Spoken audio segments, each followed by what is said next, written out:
Hello friends, welcome to chemistry Learnopedia. आज का topic है हम लोगों का पोटेंशियल बैरियर या टनलिंग।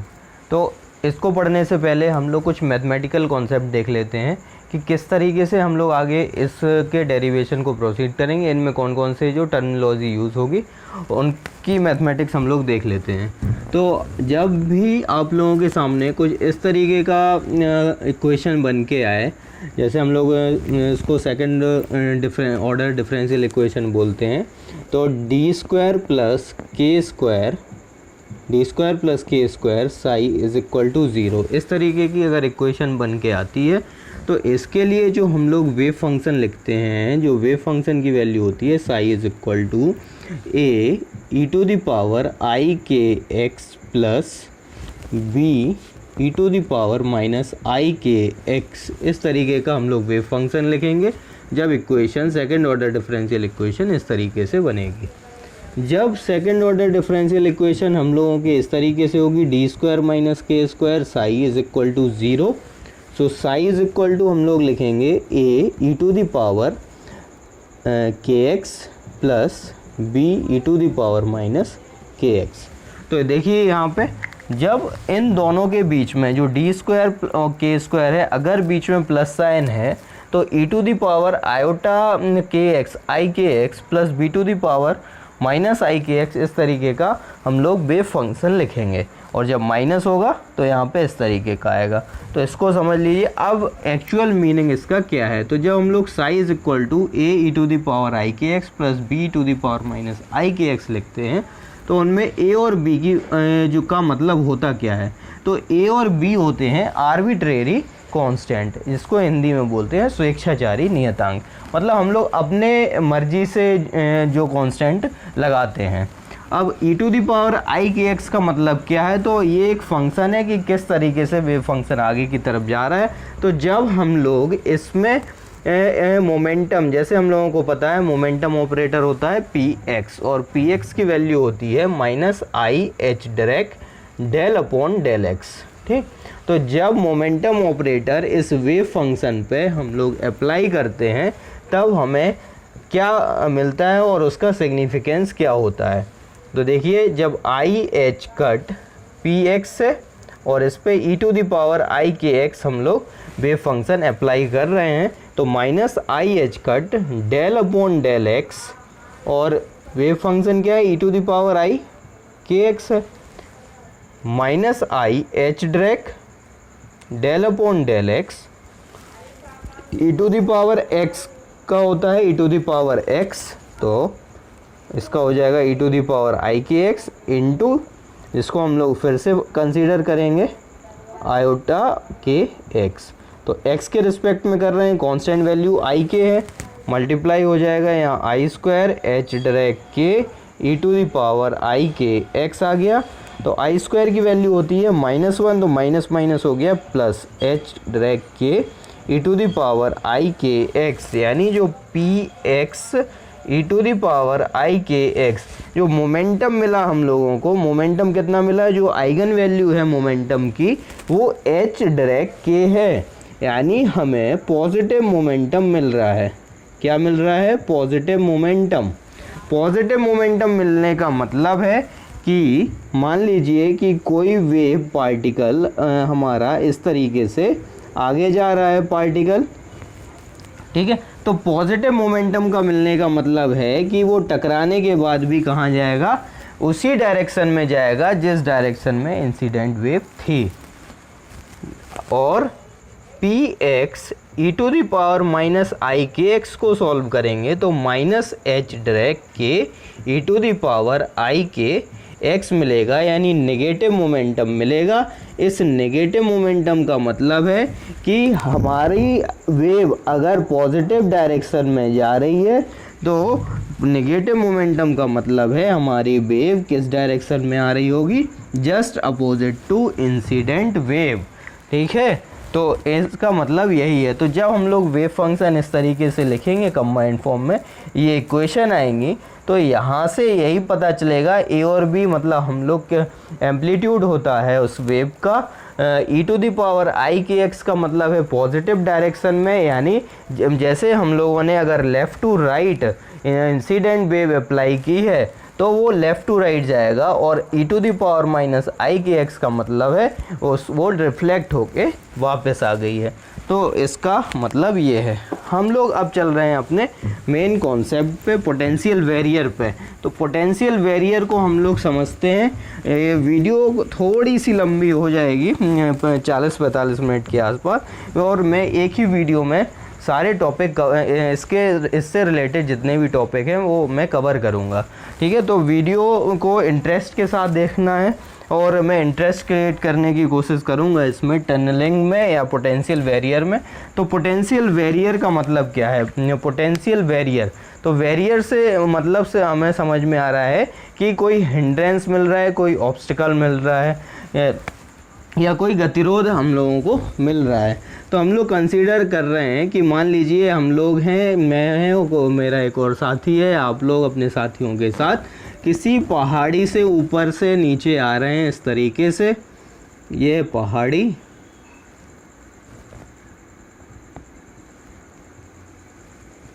और एक पहाड़ी ये है, ये बिल्कुल इसको सरफेस मान लेते हैं, स्ट्रेट बिल्कुल, ठीक है ये, और यहाँ से ये एक बैरियर है और फिर से हमारा सरफेस है। इसकी हाइट हम लोगों ने कंसीडर कर ली है h1, इसकी हाइट हम लोगों के पास है h2। तो मान लीजिए यहाँ पे हम लोग खड़े हुए हैं, मैं हूँ और मेरा एक फ्रेंड है, साइकिल से आ रहे हैं। तो h1 यहाँ पे जो हाइट h1 है, तो यहाँ पे जो एनर्जी होगी वो कौन सी एनर्जी होगी? पोटेंशियल एनर्जी होगी। Potential energy E is equal to mgh। जब ये नीचे की तरफ आएगा धीरे धीरे हाइट क्या हो जाएगी? कम हो जाएगी, और यहाँ पे height h1 is equal to 0। यानी जो पोटेंशियल एनर्जी है ये कैसे आएगा? अपना एक्सपीरियंस खुद का बताइए। ये जब आएगा तो बहुत स्पीड में आएगा, तो जो पोटेंशियल एनर्जी है वो किस में चेंज हो जाएगी? काइनेटिक एनर्जी में चेंज हो जाएगी। यानी यहाँ पे जो काइनेटिक एनर्जी है वो किसके बराबर हो जाएगी? mgh1 के ही बराबर होगी। और ये हाफ m, अगर पार्टिकल का मास m है, वेलोसिटी v है, तो हाफ mv² के बराबर हो जाएगी। और तो फिर यहाँ पे मान लेते हैं कि जो हमारे पास ये सरफेस है ये फ्रिक्शन, इसमें जो नेग्लिजिबल है फ्रिक्शन। तो जब ये इस तरीके से आगे आएगी तो यहाँ पे क्या है? पूरी तरह से हमारे पास काइनेटिक एनर्जी होगी, और जब यहाँ पे ये काइनेटिक एनर्जी इधर आएगी तो पूरी तरह से, तो ये क्या है? यहाँ पे तो काइनेटिक एनर्जी क्या है? पोटेंशियल एनर्जी बहुत ज़्यादा है, और यहाँ पे हाइट कम है, तो कुछ काइनेटिक एनर्जी का पार्ट किस में चेंज हो जाएगा? फिर से पोटेंशियल एनर्जी में चेंज हो जाएगा। तो चेंज होने से हमारे पास जो काइनेटिक एनर्जी बचेगी वो कितनी बचेगी? mgh1 माइनस mgh2, यानी mgh1 माइनस h2। हम लोग चल रहे हैं अपने बैरियर पे ही चलेंगे। इसको का समझाने का मतलब ये है कि यहाँ पे हम लोग ये कौन सा केस है पोटेंशियल बैरियर का? When E greater than V0, this is the height of potential barrier. आएंगे इस पे हम लोग, और ये एनर्जी ऑफ द पार्टिकल। तो यहाँ पे हम लोगों ने कंसीडर किया है कि जो हमारे पास पार्टिकल है उसकी एनर्जी ज़्यादा है पोटेंशियल बैरियर से, तब क्या फिनोमेना हो रही होगी? तो यहाँ पे पोटेंशियल एनर्जी काइनेटिक एनर्जी में, और यहाँ पे क्या हो रहा होगा? जब E ग्रेटर देन V0 होगा तो देखिए यहाँ से स्पीड में आएंगे और ये पोटेंशियल बैरियर पार कर जाएंगे, करेंगे कि नहीं? तो जब E ग्रेटर देन V0 का केस होगा तो पोटेंशियल बैरियर को हम लोग पार कर जाएंगे। तो पोटेंशियल बैरियर के लिए अब हम लोग लिख रहे हैं कि मान लीजिए हमारे पास इस तरीके से एक पोटेंशियल बैरियर है, ये x एक्सिस है, ये x एक्सिस है, और ऊपर की तरफ y एक्सिस है, ये y एक्सिस, और केस है E ग्रेटर देन V0 का। यहाँ पे x इज इक्वल टू 0 है, और यहाँ पे x is equal to a0 है। मतलब जो हमारे डिस्टेंस है पोटेंशियल बैरियर की, उसकी डिस्टेंस कितनी है? a है। इसकी हाइट वी नॉट हो गया, इसकी height V nought. V nought का मतलब है पोटेंशियल वेरियर है, ये पोटेंशियल नहीं पोटेंशियल वेरियर है, वी नॉट है और एनर्जी ज़्यादा है। तो एनर्जी इस तरीके से आ रही है पार्टिकल की एनर्जी। तो देखिए जब यहाँ पे जाएगा पार्टिकल यहाँ से गुजरेगा, ये रीज़न 1 है और ये रीज़न 2 है और ये रीज़न 3 है, R1 R2 R3। तो ये रीज़न 1 से जा रहा है जब, तो यहाँ पे तो देखिए एनर्जी कितनी रहेगी, mgh के बराबर या काइनेटिक एनर्जी के बराबर। जैसे ही वो रीज़न 2 में पहुँचेगा, जब वहाँ पे कोई उसको बैरियर मिलेगा, तब एनर्जी क्या हो रही थी, कम हो रही थी कि नहीं हो रही थी, यानी यहाँ पे एनर्जी कम हो जाएगी और वापस जब इस बैरियर से बाहर आएगा तो उसमें एनर्जी कितनी हो जाएगी, एज इट इज़ mgh1 के बराबर हो जाएगी। मतलब अगर यहाँ पे मोमेंटम हम लोग P1 कंसीडर करें तो 2me के बराबर होगा। यहाँ पे मोमेंटम कंसीडर करें तो यहाँ पे हो जाएगा 2mv0 minus e under root और यहाँ पे एज इट इज़ 2me के बराबर हो जाएगा। तो जब भी पोटेंशियल वेरियर का क्वेश्चन पूछा जाए उसमें कॉन्सेप्ट लगना है कि टोटल एनर्जी कंजर्व होती है। ये क्वेश्चन नेट में पूछा गया है कि एनर्जी पे क्या चेंज होता है, तो एनर्जी में कोई भी चेंज नहीं होता है, टोटल एनर्जी कंजर्व होती है।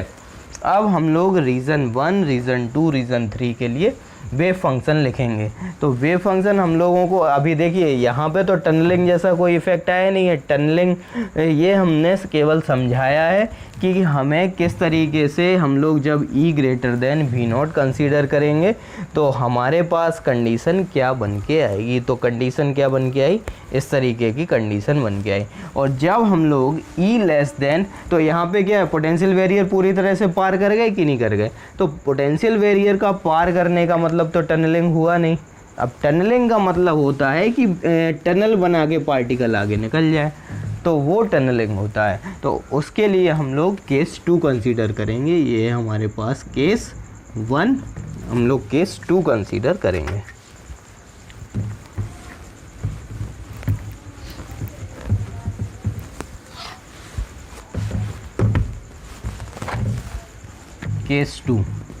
केस 2 में क्या होगा, अब टनलिंग हम लोग पढ़ रहे हैं वो, और टनलिंग हमेशा होगी when the energy of particle less than the potential barrier, the energy of potential barrier। ठीक है, तो अब यहाँ पे हम लोग यही देख रहे हैं कि इस तरह ऐसे ही समझ रहे हैं। ये हेल है और एक छोटी हेल है और एक बड़ी हेल है। हम लोग यहाँ से साइकिल चलाते हुए आ रहे हैं। इसकी एनर्जी कितनी है, h1 है, सॉरी हाइट h1 है और इसकी हाइट कितनी है, h2 है और h2 ग्रेटर देन h1 है हाइट से। तो ये हो गया। अब यहाँ से जब आएंगे तो यहाँ पे जो हमारे पास एनर्जी होगी वो कितनी होगी, mgh1 होगी और यहाँ पे mgh2 होगा। तो यहाँ से जब इस तरीके से आएंगे तो आप लोग खुद बताइए कि क्या इस हम लोग हिल को पार कर पाएंगे, नहीं कर पाएंगे। कितना कहाँ तक पहुँच पाएंगे, h1 हाइट जो यहाँ पे एनर्जी थी mgh1, मतलब यहाँ तक हम लोग पहुँच पाएंगे। यहाँ पे mgh1 हो जाएगी, यानी ये पॉइंट A हो गया, यहाँ पे पॉइंट B है। हम लोग A पॉइंट तक जब क्लासिकली हम लोग कंसीडर कर रहे हैं तो पॉइंट A तक तो पहुँचेंगे और वापस अपने पीछे की तरफ आ जाएंगे, इस हिल को पार नहीं कर पाएंगे। मतलब ये हो गया कि यहाँ पे देखिए क्यों नहीं कर पाएंगे, क्योंकि यहाँ पे हमारी जो काइनेटिक एनर्जी है वो यहीं तक जा पा रही है। और जब काइनेटिक एनर्जी हमेशा कैसा होता है, पॉजिटिव होता है, हाफ mv² होता है कि नहीं होता। तो m तो पॉजिटिव होता है, v अगर नेगेटिव भी हुआ फिर भी ये पॉजिटिव हो जाएगा। तो यहाँ तक हो रही है और हमें अगर ऊपर की तरफ जाना है तो एनर्जी को क्या करना पड़ेगा और देना पड़ेगा, तो वो नेगेटिव हो जाएगी, जबकि ऐसा नहीं हो सकता है। ठीक, तो यहाँ से यहाँ तक ये टर्निंग पॉइंट है हमारा। जो A है ये क्या है, टर्निंग पॉइंट है, टर्निंग पॉइंट है। और A से B तक वाला रीज़न है क्लासिकली। अब आ गए हैं हम लोग अपने टनलिंग पे, classically forbidden region, classically forbidden region, classically for. तो क्लासिकल मैकेनिक्स के according to classical mechanics when the energy of particle less than the energy of potential barrier, so there is no movement inside the hill or there is no tunneling, ठीक है, there is no tunneling। Classical वे में हम लोग खुद ऐसे सोचेंगे कि पहाड़ी को क्लासिकल का मतलब होता है मैक्रोस्कोपिक बॉडी, तो क्या हम लोग इस हिल को चीरते हुए निकल जाएंगे? नहीं निकल पाएंगे। लेकिन हमारे पास जो पार्टिकल होता है माइक्रोस्कोपिक बॉडी होती है, तो क्वांटम जब भी हम लोग पढ़ते हैं तो क्वांटम होता है हमारा, क्वांटम होता है माइक्रोस्कोपिक बॉडीज़ के लिए। क्वांटम किसके लिए होता है? माइक्रोस्कोपिक बॉडीज़ के लिए। तो क्वांटम कहता है कि पार कर जाएगा। और क्यों कर जाएगा? क्योंकि according to quantum mechanics particle has dual nature. Particle जो इलेक्ट्रॉन होता है, हम लोग तो इलेक्ट्रॉन पढ़ेंगे, केमिस्ट्री है, तो इलेक्ट्रॉन का नेचर डुअल होता है और उसमें पार्टिकल नेचर भी होता है और वेव नेचर भी होता है। तो वेव रीज़न 1 से रीज़न 2 और रीज़न 3 में पार कर जाती है। हाँ, बस रीज़न 1 का जो एम्पलीट्यूड है वो रीज़न 2 में और कम हो जाएगा और रीज़न 3 में एम्पलीट्यूड कम हो जाएगा। तो एम्पलीट्यूड कम हो जाता है, ये याद रखना है। तो ये भी क्वेश्चन पूछा जाता है कि एम्पलीट्यूड पे क्या फ़र्क पड़ता है टनलिंग में? तो एम्पलीट्यूड कम होता जाता है। अगर हमारे पास लेफ़्ट टू राइट जा रहे हैं तो लेफ़्ट में एम्पलीट्यूड की वैल्यू अगर ज़्यादा है तो धीरे धीरे रीज़न 2 में कम हो जाएगी और रीज़न 3 में और भी कम हो जाएगी।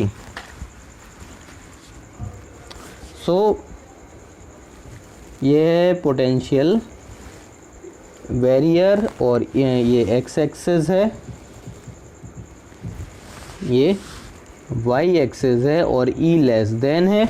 तो यहाँ से देखो क्लासिकल वे क्या कहता है कि क्लासिकली तो ये ऐसे गया और वापस आ गया, ये क्लासिकल मैकेनिक्स के अकॉर्डिंग है, क्लासिकल मैकेनिक्स के अकॉर्डिंग। लेकिन क्वांटम के अकॉर्डिंग क्या होगा?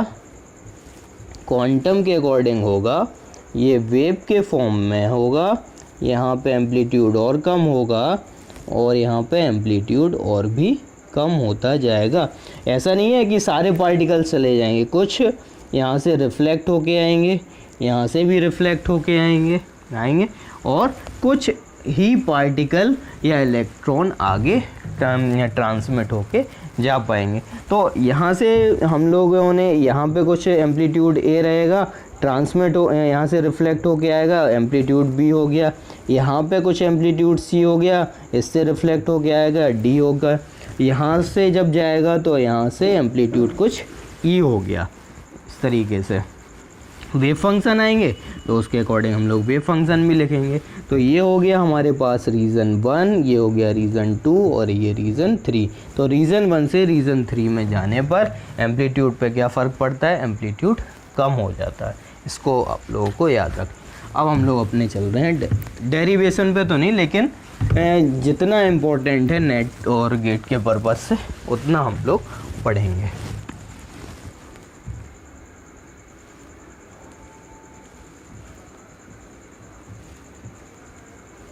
This is reason 1, this is reason 2, this is reason 3।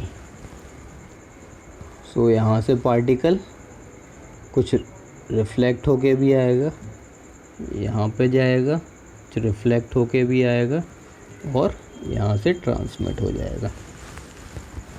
E less than V, यहाँ पे x इज़ इक्वल टू 0 है, x is equal to a, मतलब पोटेंशियल बैरियर की लेंथ कितनी है? Length of potential barrier, length of potential barrier A nought. ये यहाँ पे E है, इसकी जो हाइट है, हाइट वो हो जाएगी V नॉट। यहाँ पे देखिए V नॉट है, यहाँ पे V नॉट की वैल्यू कितनी है? 0 है, यहाँ पे भी V nought is equal to 0 है। तो क्या केस हो गया? रीज़न 1 में रीज़न 1 R1 में क्या केस हो गया, E less than V0। Reason 2 में क्या हो जाएगा, रीज़न 2 में हो जाएगा E लेस देन V0। यहाँ पे V0, ठीक है, E less than V0। Reason 2 में V0 एग्जिस्ट कर रहा है और रीज़न 3 में E लेस देन यहाँ पे V0 ग्रेटर देन, ठीक है।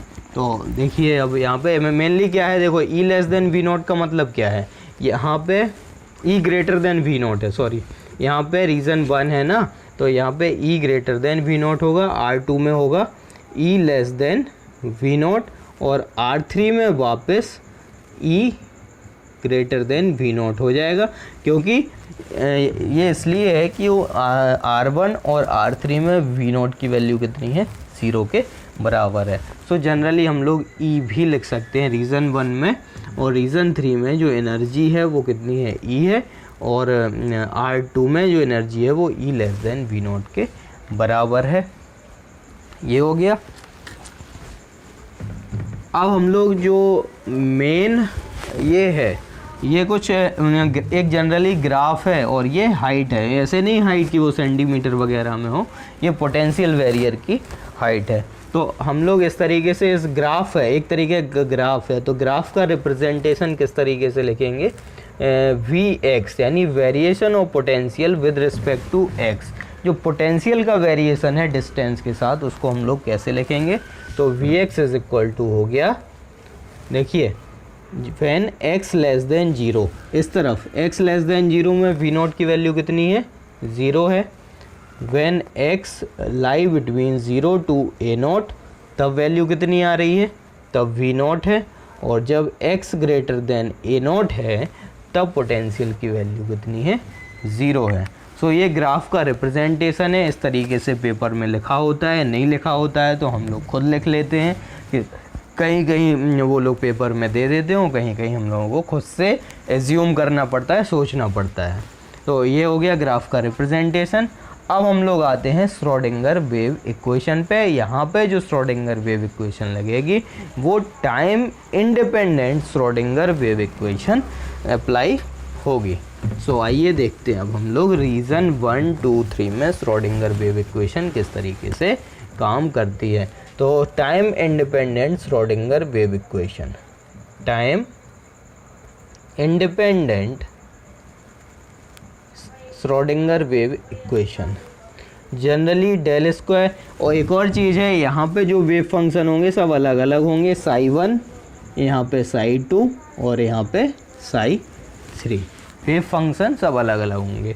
सो D square del square psi upon del x square plus 2me upon h direct square 2me minus V psi is equal to 0। ये होती है हमारे पास Schrodinger wave equation, time independent Schrodinger wave equation, ठीक है। तो अब रीज़न 1 R1 में श्रोडिंगर वेव इक्वेशन अप्लाई करते हैं। तो अब रीज़न 1 में अप्लाई करेंगे, तो रीज़न 1 के लिए वेव फंक्शन क्या है, psi1 है, ये psi1 हो गया। V is equal to V0 है, लेकिन V0 की वैल्यू कितनी है, 0 है। सो ये क्या हो गया, डेल, अभी हम लोग रीज़न 1 के लिए del square psi1 upon del x square plus 2me upon h direct square V0 हो गया, psi1 is equal to 0। Wave function लिखेंगे। वेव फंक्शन देखिए, अगर हम लोग इसको, जो हम लोगों ने सबसे स्टार्टिंग में मैं बोला हुआ था कि जो ये मैथमेटिक्स आएगी, तो वो मैथमेटिक्स देखिए किस तरीके से आ रहा है, डेल स्क्वायर लिख सकते हैं इसको, या डी स्क्वायर कर दे रहे हैं, डी स्क्वायर प्लस के square psi1 is equal to 0। So D square plus k form में है के स्क्वायर, तो हमारे पास जो वेव फंक्शन बनेगा वो क्या बनेगा, psi1 is equal to A E to the power आई के x plus B E to the power minus आई के एक्स। psi1 हम लोगों ने रीज़न 1 के लिए psi1 लिख लिया, R1 के लिए psi1 इज इक्वल टू क्या आया, A E to the power आई के x plus B E to the power minus आई के एक्स। रीज़न 1 के लिए हम लोगों ने वेव फंक्शन लिख लिया है। अब हम लोग रीज़न 2 के लिए अप्लाई करते हैं, ये देख लिया आप लोगों ने।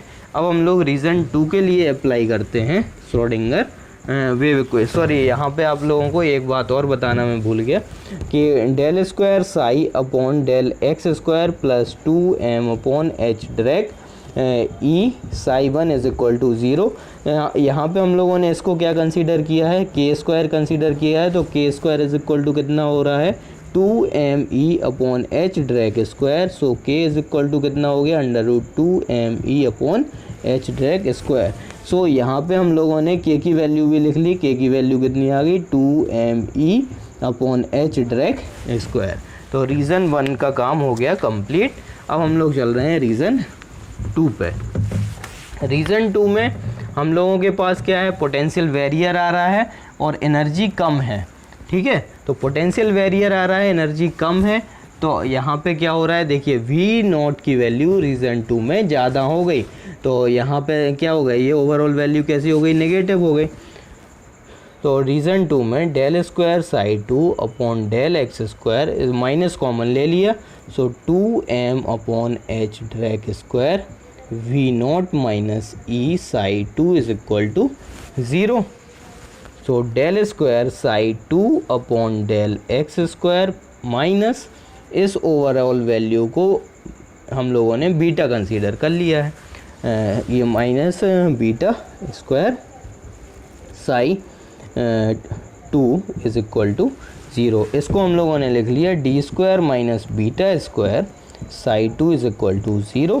अब देखिए डी स्क्वायर माइनस के स्क्वायर वाला एक आया था, उसके लिए हम लोगों ने क्या लिखा हुआ था, साई इज इक्वल टू, अब देखो ए हो गया बी हो गया, एम्पलीट्यूड चेंज होगा तो यहाँ पे सी आ जाएगा, सी ई टू द पावर। अब आई नहीं आएगा क्योंकि अगर माइनस वाला होता है तो यहाँ पे आई नहीं आता है, k x plus D e to the power minus के एक्स। तो रीज़न 2 के लिए, और देखिए beta square is equal to कितना है, beta square is equal to है 2m upon h direct square V not minus E. So beta बराबर कितना हो गया, under root 2m V not minus E upon h direct square.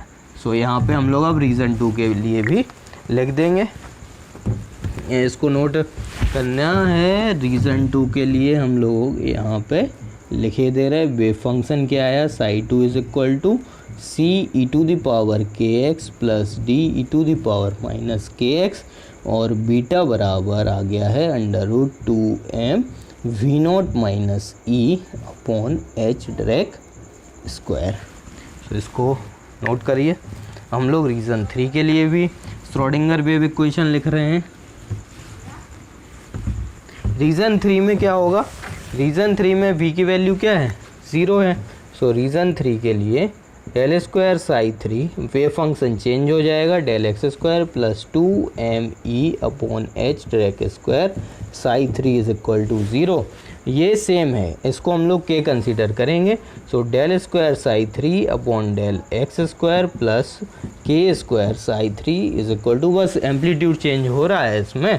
So यहाँ पे ये वही वाला केस हो गया। सो इसके लिए साई 3 इज इक्वल टू हो जाएगा, ए हो गया, बी हो गया, सी हो गया, डी हो गया। अब ई लिखेंगे, ई टू द पावर आई के x plus F e to the power minus आई के एक्स। सो साई 3 आ गया और के की वैल्यू क्या है हम लोगों के पास, under root 2me upon h direct square है।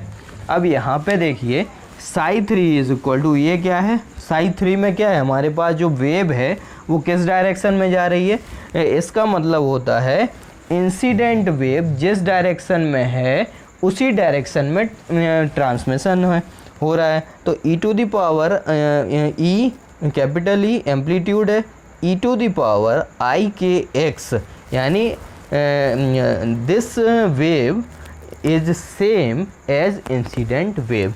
अब बताइए यहाँ पे कोई वेरियर नहीं है तो क्या रिफ्लेक्ट होके आ पाएगी, नहीं आएगी। तो नहीं आएगी, यानी ये वाला जो टर्म होगा वो इसमें कंसीडर नहीं किया जाएगा। तो इसको कंसीडर नहीं किया जाएगा। तो साई 3 यानी हमारे पास जो रीज़न 3 में साई 3 आएगा वो केवल capital E to the power आई के एक्स रहेगा। सो रीज़न 3 के लिए हमारे पास जो वेव फंक्शन बना वो क्या आ गया, रीज़न 3 के लिए, साई 3 के लिए जो वेव फंक्शन आया है वो ई टू द पावर आई के एक्स और k is equal to under root, ये सेम रहेगा h क्रॉस स्क्वायर। देखिए ये रीज़न 1 के लिए साई 1 के की वैल्यू, ये रीज़न 2 के लिए साई 2, और यहाँ पे चेंज हो रहा था इसीलिए इसको बीटा कर दिया और यहाँ पे ये साई 3 आ गया। अब बात आती है रिफ्लेक्शन प्रोबेबिलिटी की। तो रिफ्लेक्शन प्रोबेबिलिटी का मतलब क्या है, रिफ्लेक्शन प्रोबेबिलिटी, तो रिफ्लेक्शन कहाँ पे हो रहा है, रीज़न 1 में रिफ्लेक्शन हो रहा है, ये रीज़न 1 है, ये इंसिडेंट वेव है और ये रिफ्लेक्टेड वेव है। तो यहाँ से हम लोगों को क्या मिलेगा, reflection probability, reflection probability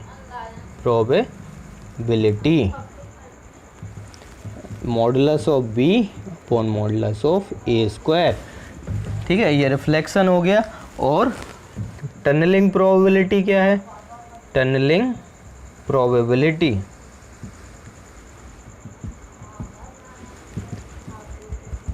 tunnel wave क्या है हमारे पास, टनल वेव का एम्पलीट्यूड क्या है, ई है, तो ई स्क्वायर अपॉन ए स्क्वायर। सो हम लोग टनलिंग को कैसे डिफाइन करेंगे, टनलिंग का मतलब है कि वेव क्लासिकली फॉरवर्डन रीजन में भी एग्जिस्ट करे या मिले तो वो क्या कहलाता है, कैसे मिल रहा है, ये वेव है ना वो एक टनल बना के क्लासिकली फॉरवर्डन रीजन में आ गई है, टनल बना के, तो this phenomena is called tunnelling. ठीक है, so this phenomena is called tunnelling. समझ में आया टनलिंग का एक्चुअल मतलब होता क्या है।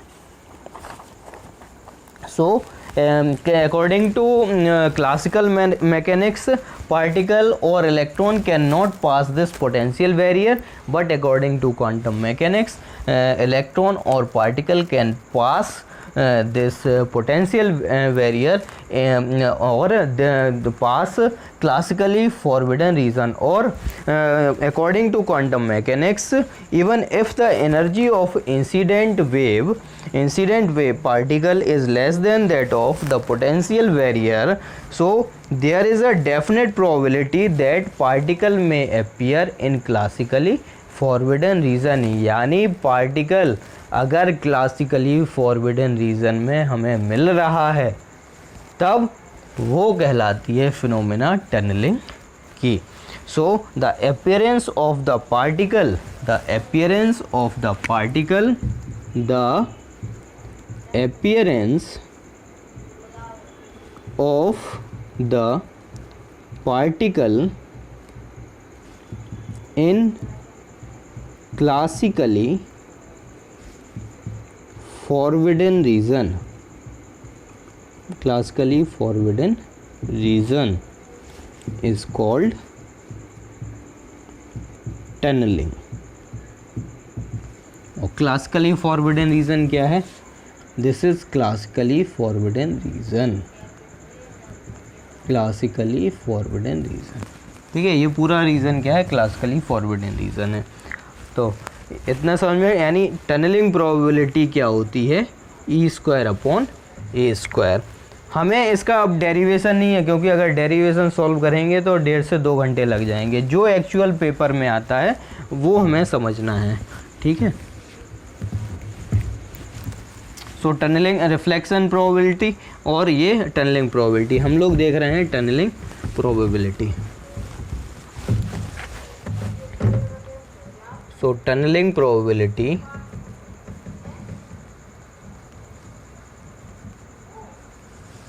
क्या होती है, एम्पलीट्यूड ऑफ ई, मतलब E square upon A square.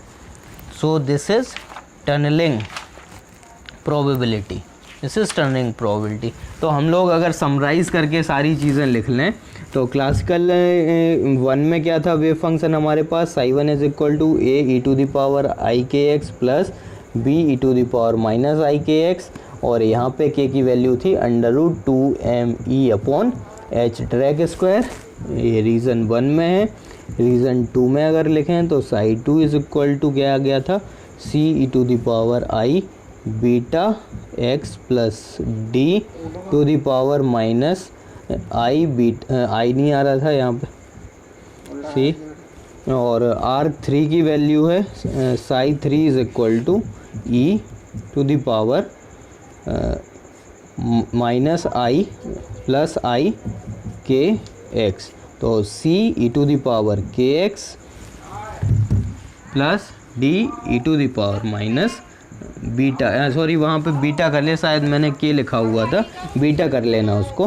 तो c e to the power beta x d e to the power minus beta x, और यहाँ पे जो बीटा की वैल्यू थी √2m v0 minus e/h drag square, और यहाँ पे ये और k की वैल्यू है √2m e/h ड्रैग स्क्वायर। वहाँ पे आप लोग जो साई 2 है ना, वहाँ पे शायद मैंने k लिखा हुआ था, वहाँ पे बीटा कर लीजिए आप लोग, बीटा होगा।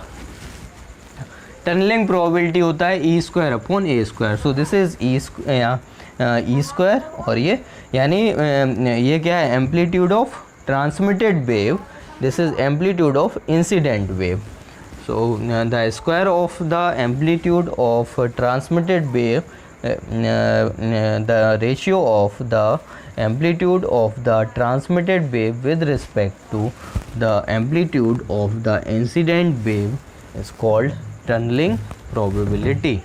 अब टनलिंग प्रोबेबिलिटी को हम लोग इसको इस तरीके से भी लिख सकते हैं E/A स्टार, और यहाँ पे E/A। अब E/A की वैल्यू यहाँ से हम लोग k/बीटा का भी रेशियो निकाल सकते हैं। k/बीटा का रेशियो यहाँ पे k है और ये बीटा है, तो इसका जो रेशियो आता है वो E/V0 माइनस E आता है, और चूँकि V0 very very greater than E होता है, सो जो k/बीटा का रेशियो होता है वो √E/V0 के बराबर होता है। तो देखिए V0 कैसा है, बहुत ज़्यादा है, V0 बहुत ज़्यादा है, तो k/बीटा की वैल्यू बहुत कम होगी।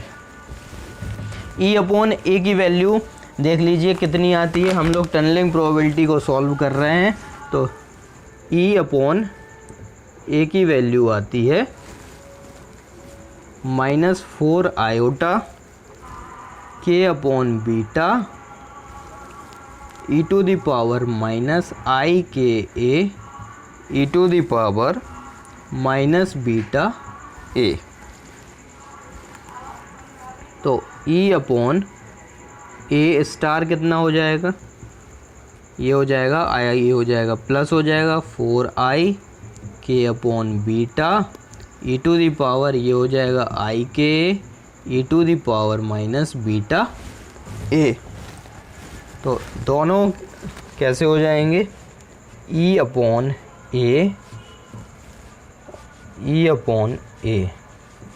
और स्टार इज इक्वल टू, इन दोनों को जब मल्टीप्लाई करेंगे तो आएगा 16 k/बीटा स्क्वायर। यहाँ पे देखिए ये दोनों क्या हो जाएंगे, ये प्लस का है और ये माइनस का है, तो e to the power 0, e to the power 0 की वैल्यू 1 होती है, और यहाँ पे हो गया e to the power minus 2 beta a। So k/बीटा का स्क्वायर है, वैल्यू कितनी आ गई 16 E/V0 e to the power minus 2 beta a। So generally इन सब चीज़ों को अवॉइड कर दिया जाता है। अगर पूछा जाए उनसे टनलिंग प्रोबेबिलिटी अगर ये है तो ठीक है, आंसर हम लोग इतना दे सकते हैं, लेकिन मोस्ट ऑफ द लगभग 95% केसेस में जो टनलिंग प्रोबेबिलिटी से क्वेश्चन आते हैं वो इतना ही पार्ट कंसीडर किया जाता है। क्योंकि यहाँ से देखिए आप लोग k/बीटा कैसा है, बहुत ही कम वैल्यू होती है, क्योंकि V0 very very greater than E है, तो k/बीटा की वैल्यू कैसी होगी, बहुत कम होगी, और बहुत कम होगी तो इसका स्क्वायर और भी ज़्यादा कम हो जाएगा, स्क्वायर और भी कम हो जाएगा। तो इतना जो वैल्यू होता है इसको नेग्लिजिबल कंसीडर कर लिया जाता है, और टनलिंग प्रोबेबिलिटी में हम लोग जो कंसीडर करते हैं वो केवल e to the power minus 2 beta a consider करते हैं। सो हमें टनलिंग प्रोबेबिलिटी की वैल्यू कितनी मिली हम लोगों को? टनलिंग प्रोबेबिलिटी की वैल्यू कितनी मिल रही है? टनलिंग प्रोबेबिलिटी की वैल्यू मिली है e⁻⁻² बीटा a।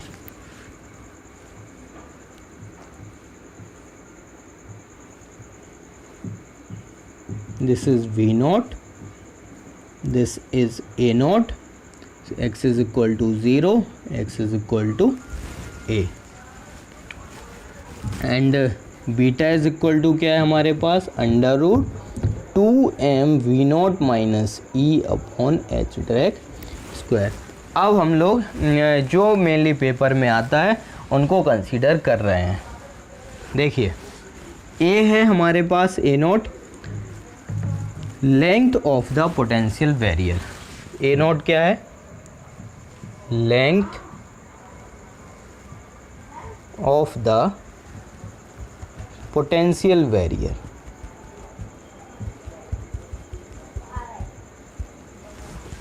V0 क्या है? V0 है height of the potential barrier. V0 क्या है? Height of the potential barrier. तो हाइट अगर ये सब बढ़ा देंगे या घटा देंगे, इनका हम लोग अभी इफेक्ट देख रहे हैं कि क्या होगा। तो V0 है height of the potential barrier, height of the potential barrier. ठीक है, देखते हैं। अब देखो यहाँ से हम लोग अगर ऐसे ही कंसीडर कर लें कि अगर इसकी हाइट बढ़ा दें तो क्या ये पार कर पाएगा? टनलिंग प्रोबेबिलिटी क्या हो जाएगी? कम हो जाएगी। अगर हाइट पोटेंशियल बैरियर की हाइट बहुत ज़्यादा हो गई तो जो हमारे पास नंबर ऑफ पार्टिकल्स होंगे ना टकराने वाले, तो वो रिफ्लेक्ट भी उतने ही ज़्यादा होंगे। बहुत कम पार्टिकल, मुश्किल से एक पार्टिकल ही क्या कर पाएगा? टनलिंग, उसकी टनलिंग हो पाएगी। तो अगर हाइट हो गया तो यहाँ से पार्टिकल जाएंगे और से रिफ्लेक्ट होके आ जाएंगे। ये बात हो गई। अब क्या है, अगर इसकी हम लोग लेंथ बढ़ा दें तो लेंथ बढ़ाने से क्या होगा? इस रीजन में मिल पाएगा? ऐसे जाएगा? मिलेगा? बहुत कम मिलेगा। तो हाइट और लेंथ दोनों बढ़ाने से, दोनों इंक्रीज़ करने से टनलिंग प्रोबेबिलिटी डिक्रीज़ कर जाती है। सो हम लोग लिख सकते हैं tunnelling probability is 1 upon height V0, 1 upon length A0। इसको नोट करिए, very very important. This is very very important.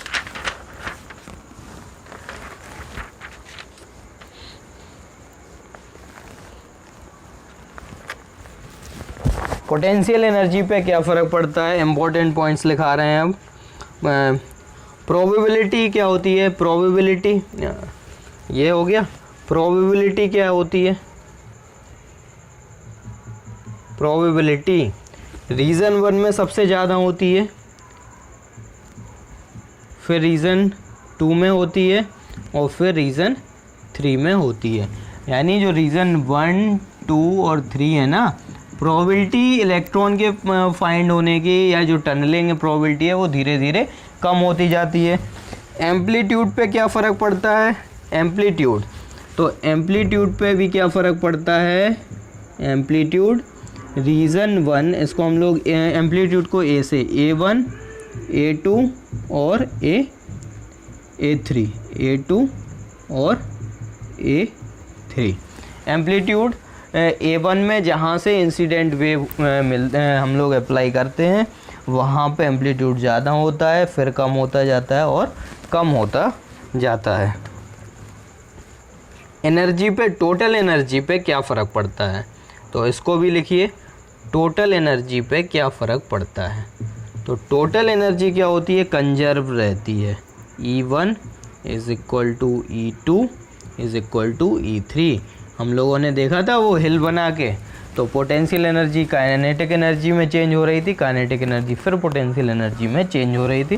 तो टोटल एनर्जी कंजर्व होती है। पोटेंशियल एनर्जी की अगर बात करें हम लोग, तो पोटेंशियल एनर्जी क्या होती है, टनलिंग में पोटेंशियल एनर्जी क्या होती है, टनलिंग में जो पोटेंशियल एनर्जी होती है वो पहले और तीसरे रीजन में तो सेम होती है, लेकिन दूसरे रीजन में ज़्यादा हो जाती है। काइनेटिक एनर्जी की अगर बात करें, काइनेटिक एनर्जी, तो काइनेटिक एनर्जी के केस में पहले और तीसरे रीजन में ज़्यादा होती है और दूसरे रीजन में कम हो जाती है। तो ये था ओवरऑल, ये जो है ये सारा इम्पोर्टेंट है, इससे पेपर में पूछा गया है। सो मुझे लगता है कि टनलिंग आप लोगों को समझ में आ गया होगा। इस फॉर्मूला से रिलेटेड ही क्वेश्चन आते हैं, इनसे रिलेटेड हम लोग क्वेश्चन पढ़ेंगे अगले वीडियो में। क्वांटम पढ़ने के बाद जब हम लोग प्रीवियस ईयर के क्वेश्चन करेंगे तब इनको हम लोग सॉल्व करेंगे। तो उम्मीद करते हैं कि पोटेंशियल बैरियर और टनलिंग समझ में आए होंगे। So this is all about tunnelling, और जो कुछ भी डाउट हो तो कमेंट बॉक्स में कमेंट करके पूछ सकते हैं। Thanks for watching.